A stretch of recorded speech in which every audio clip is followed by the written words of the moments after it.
Yeah, thanks for the introduction. So it seems we're already a bit late in the session, so I have to speed up, bring this talk through. Carsten was already saying something about the Physik. I hope I can explain something myself also. So let me jump into this very quickly, and I think I can. I think I can skip most of the introduction because you heard already a lot about the connection between cuprates and nickelates. So just that I want to make some more points that are close to my understanding and thinking of the system. So we know that for the cuprates, or at least we think that we can use a one-band model that was used in many studies. But as you heard also this conference from Nebe and from Dennis, that oxygen and cuprates freedom are important for cuprates. So if you look at this one-band orbital that connects to this one band, so to say, it's a like complicated orbital because hybridizes very strongly with oxygen. So of course we are still using a Hubbard model, but there are also newer kind of studies that more and more put finger on these aspects of multi-orbital and oxygen degrees of freedom. So there's work in the community going a bit more to looking into these complications of this orbital, as also was Carsten mentioning. Then if you go to nickelates, it was a long search in history to find superconductivity of cuprate kind also in the nickelates. But there are some complications coming quite easily because nickel usually prefers nickel 2+ 3D8 configuration, and if you dope the known insulated nickelates that we know, for instance, the cuprate sister compound 214 nickelates, then you get all kind of in-gap states, not nice metallic states, or you get also nickel oxide for the rock salt compound. So this is a bit difficult, and one has to understand very, very deeply these effects of doping in these oxides, to my thinking. Okay, so but then of course there was a lot of work, as I said, historically on these infinite layer compounds because this has the cuprate-like structure. You pull out oxygen and they form this nickel 1+ state. Indeed, that was looked for, but we heard already that the magnetic behavior is quite different from the cuprate, so there's not a nice endothermic ground state, at least at stoichiometry, that's what people think, and it's still not found. Then there have been theory work where even before the Anisimov work there was a nice French-Russian cooperation work with some quantum chemistry work, which already put a finger on this lanthanum nickelate in the infinite layer regime that is a bit strange to the other nickelates. It's kind not gapped, but it's not a good metal.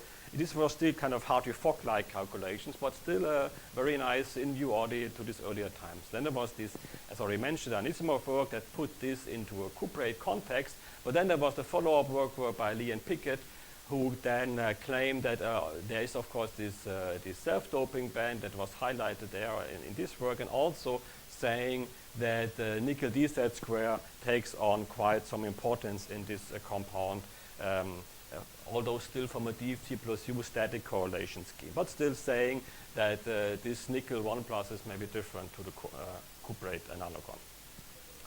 Then I can go over this very quickly. We know that it's been found by the Stanford group and then also by Andrews group and some others. I don't go into this in detail, just putting my finger again on some things. So we have the comparison of the phase diagrams. Here the nickelate, here the cuprate. They look similar. Of course, the gap have a bit different shape, a different extension, but so whatever you would say, I mean, broad contact, that looks very similar indeed. However, there are some differences in the sense that here we have a decent insulator, but then we have a pseudo-gap phase that is found. It also still has some metallic transport, metallic-like transport. We have from there, and it's complicated, but it's metallic-like transport, whatever. And here we have a nice metal firm liquid at the overdope regime. It's quite different in nickelates. Here, the weakly insulating at overdope, it's in the overdope region. This might change a bit, but still it's not as good, even if the newer samples as in the cuprate. So there's something else going on. And even more strikingly, in the low doping, underdope region, it's still super weakly insulating, and there's no kind of metallic or whatever metallic-like transport yet found. This could be true sample issues, but even with the new sample, this still holds. As you can see, there's not much conductivity there. So this goes back to this doping aspect, that putting holes into this nickelate might be quite different, might be much harder than compared to cuprates. And the other whole data was already discussed by the previous speakers.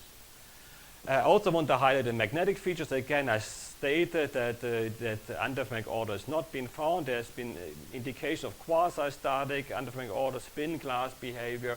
Then there's been this nice RIG study, again by Stanford group, people and associates that find paramagnetic branches in this thin film layer. So there must be some magnetic activity, some local, some antimagnetic dispersion coming up, although of course in these Rig studies I cannot claim any signs of static magnetic order.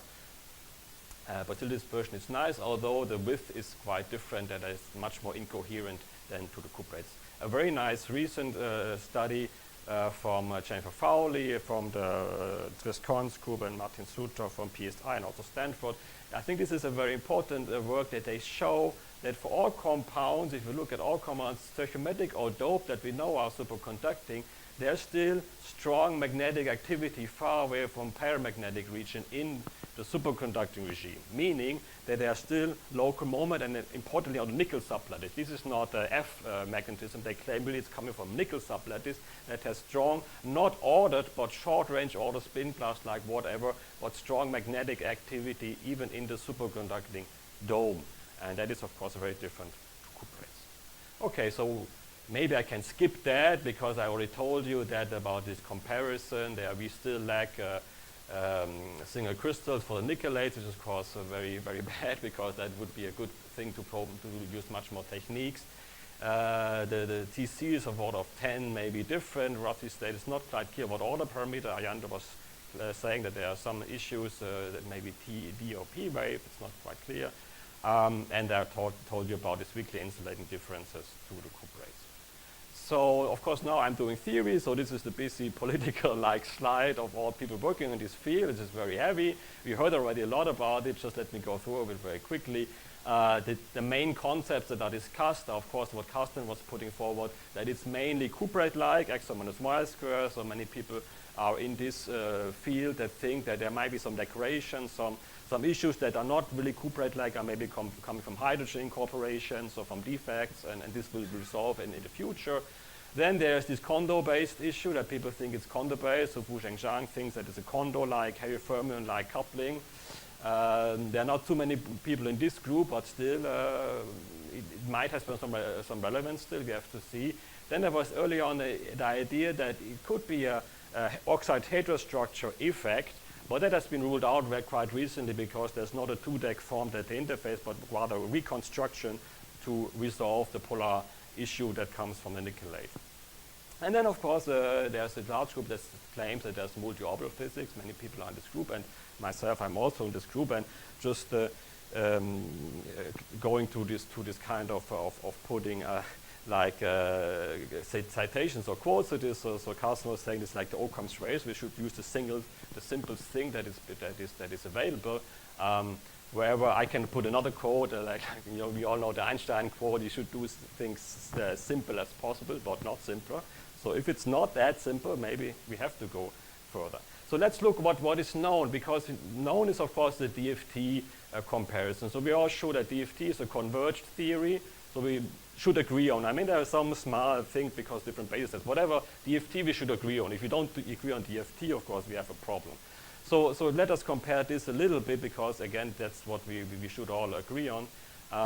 And there are these two differences, that we have the self-doping band in the nickelates, which we do not have in the cuprate. And another important thing that I also want to put forward here is, again, that this nickel DZ squared is quite far away from the Fermi level, the occupied part here in the cuprate compound, whereas it's quite close already. I mean, it's like minus 1 eV, it's not super close, but it's still already close on the DFT level. And furthermore, this actively hybridizes, is seen by these fat bands, into this self-doping band. So the nickel DZ square is already right from the beginning a vital player. We know, people who know cuprates know that the nickel DZ square was always a candidate to be relevant also in cuprate, but many calculations show that it's really not relevant when you dope it and it gets shifted down. But we will see that it's different when we go to correlations in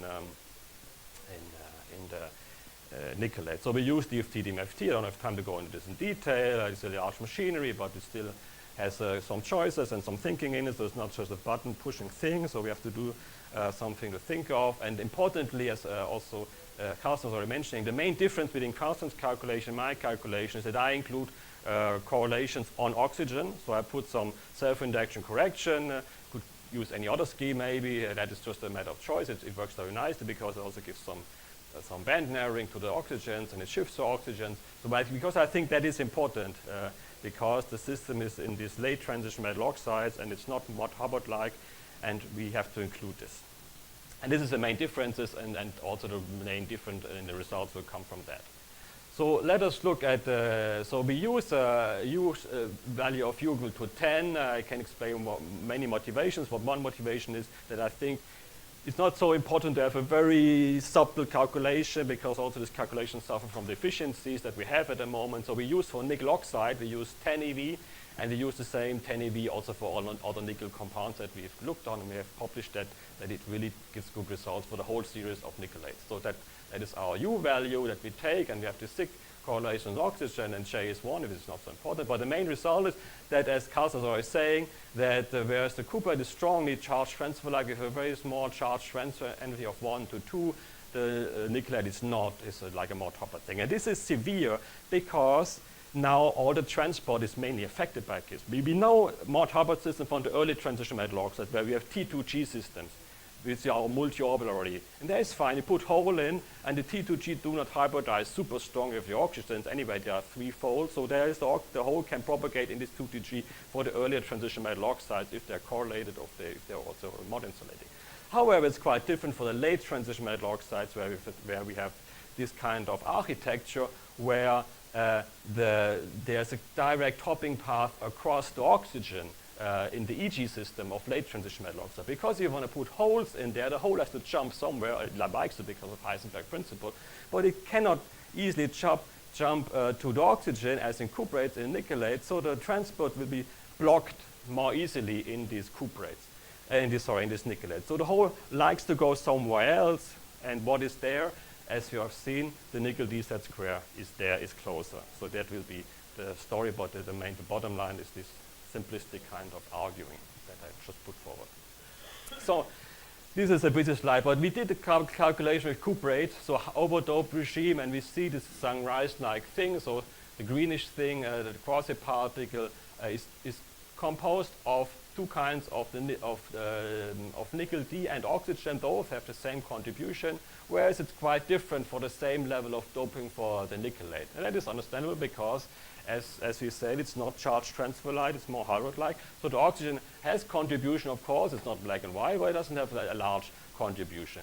And if you look at the orbital sector, we still see, that was Carsten and others put forward, that of course, even in the overdope region, it's mainly single orbital. So this orange-like thing that you could hopefully see here is the the copper X Y squared at large doping, and that is the only orbital that is the frontal orbital is important. Whereas for the same kind of doping, it's quite different. The holes go here in this nickel d z square because that is energetically much more favorable than putting holes into the X minus Y square when you have this Mott Hubbard picture. And this is then confirmed in the theoretic calculation by the K-resolved issue. And how does that cope with this angle integrated situation? Well, we shift upwards in hole doping this nickel d z square band that we were already talking about over the thermal in a flat band like regime, and this takes on all the holes, whereas the X minus Y square is more or less inert. It has still a local spin, and that goes together with the spin activity, magnetic activity that we have seen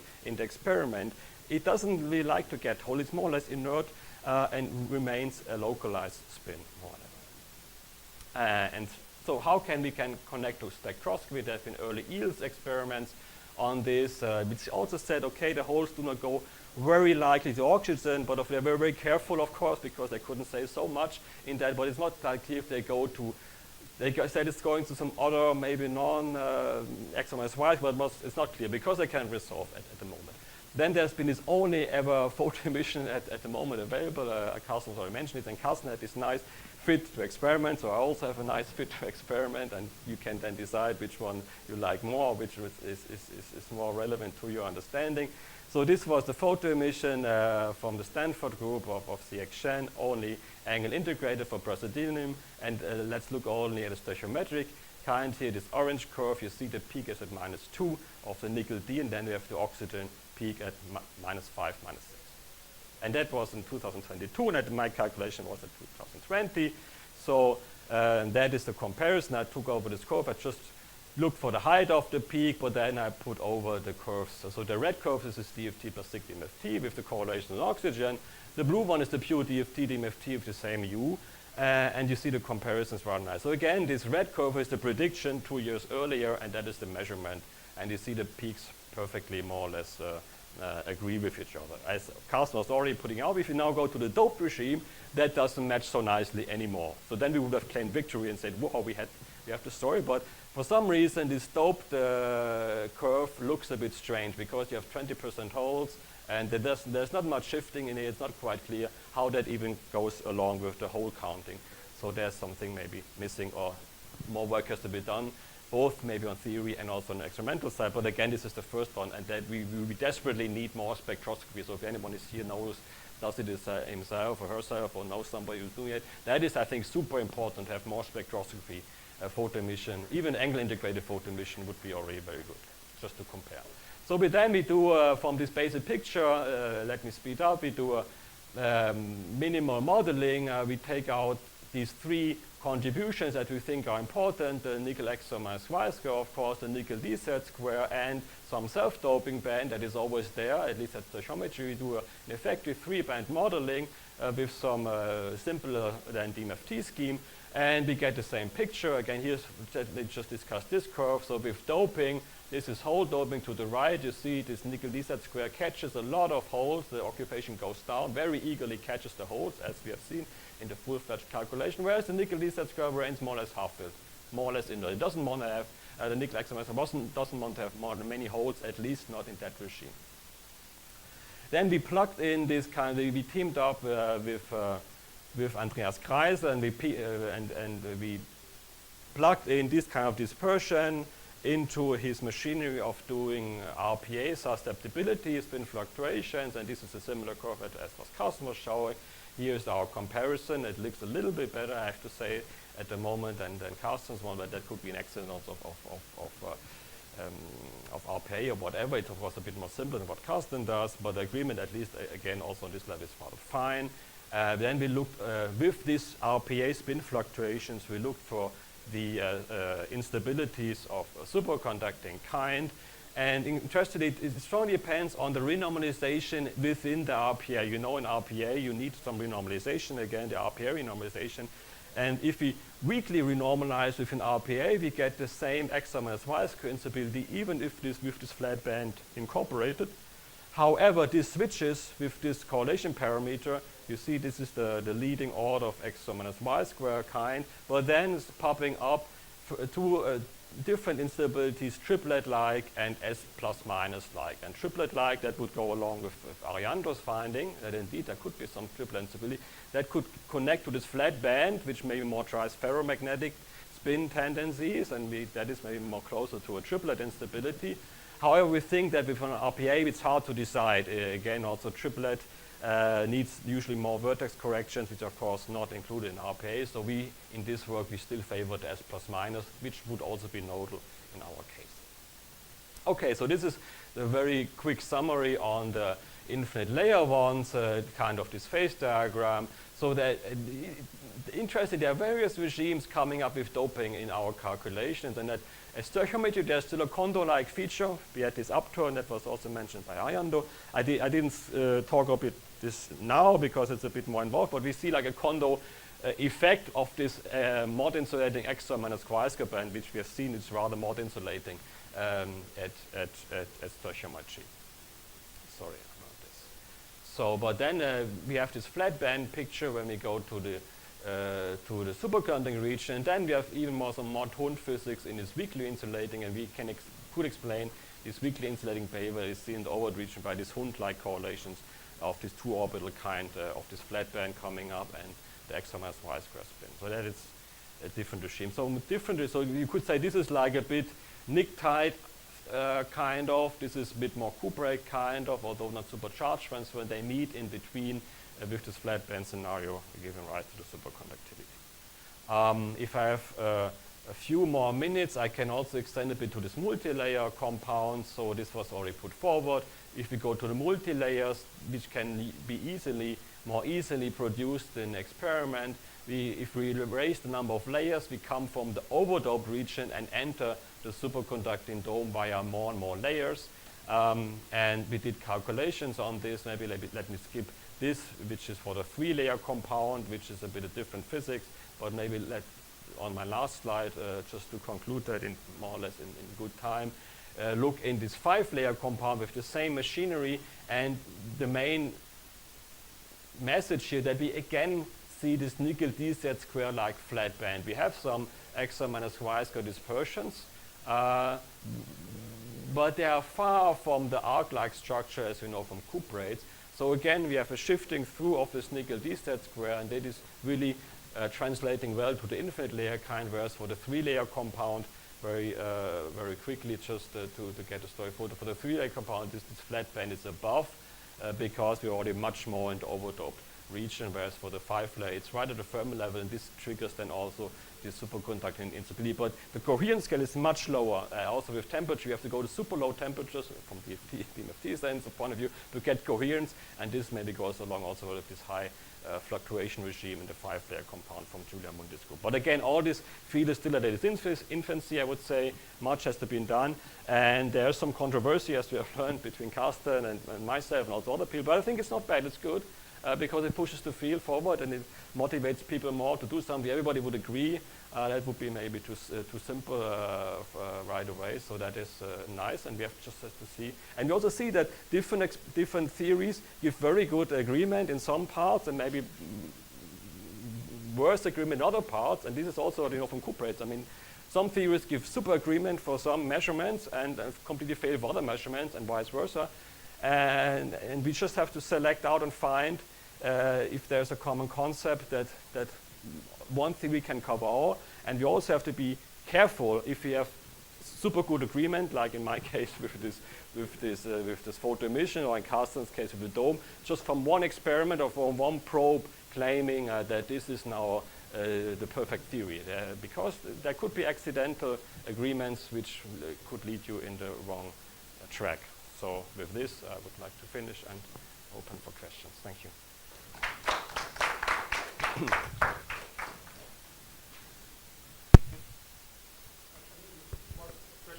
Probably to Alessandro. I mean,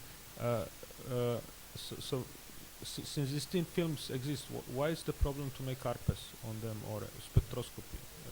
Whoever wants to.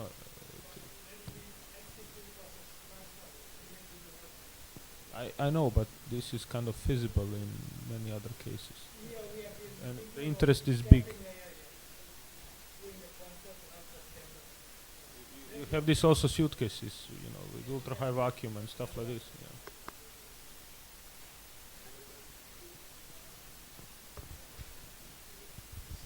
Let me please summarize my understanding of nickelates, and if anybody present disagrees, not just the speaker, please say. My understanding is that even though the nickelates are structurally similar to the cuprates, they are in fact more similar to the pnictides electronically.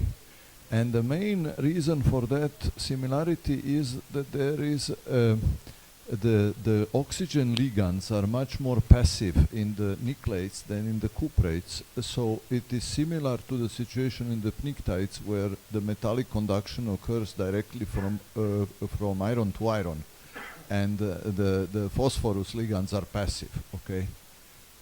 Yeah, you could put it this way. I mean, I would not claim that they very strongly resemble a nick-type physics, because nick-types are very special. There's like multi-orbital, you have the full iron D shell, and the nick-type arrangement is also a bit different. But it goes a bit in the same direction as the role of oxygen is different. That I think I would agree on, and really putting a finger on that the charge transfer physics that we have in cuprates, which I think is very, very important, and that has been a bit put under the rug with doing, especially I have to say from theory, with putting on the Hubbard model level. Well, you can do the Hubbard model, but you always have to be aware it's not, again, I mean, the lattice is not copper, but it's copper-oxygen copper. So there's the oxygen between, and we have taken out this oxygen very quickly. So there's always this oxygen between, and we have just taken it out and said it's like a one-band system, and it works, but maybe for some accidental reason it works. And in the nickelates, this problem just jumps in your face, because there things are, in the sense, similar, that the role of oxygen are very subtle and crucial, but one cannot more easily put them on the rock, at least from my point of view. And again, as you said, I mean, the role of oxygen is not so important in some sense that it's not of charge transfer kind. So the holes do not want to go to oxygen. That is true. It's still important in setting the energy scales and the hybridizations nicely. And then it's different from the cuprates, where we have this strong linking. In my view, it's a bit, the nickelates are a bit a coupling of two systems. So you have the in-place system of X minus Y square and oxygen, which forms like a strong interacting entity. And then you have this nickel D Z square hopping to the rare earths, which are like weakly correlated. So those two subsystems, they talk to each other in a very complicated manner. And this kind of two subsystem entity we don't have in the cuprates. So that is a bit my point of view.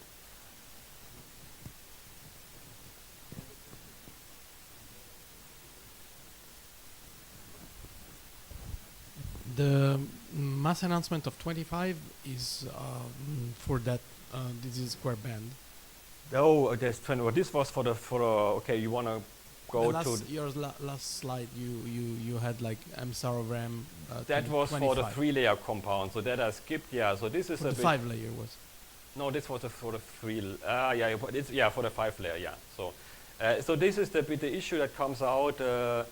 For the 5-layer, as I said, the Korean scale is very low, so I would not claim it's not saturated at 30. I did the calculate at 30K, and it's not quite saturated. But even for maybe let's go to the 3-layer compound, where it's already very high, and there it's more or less saturated. But it's very highly correlated, the 3-layer compound, whereas in the infinite layer, at stoichiometry, it's in my case mod insulating. So maybe thanks for this question, which I didn't really put very strongly to everyone's mind. I think that these oxygen correlations bring in a boost to the correlation. So in Carsten's calculations, they have a renormalization of 4 to 5, which is still good or strong, but are not really super close to mod criticality.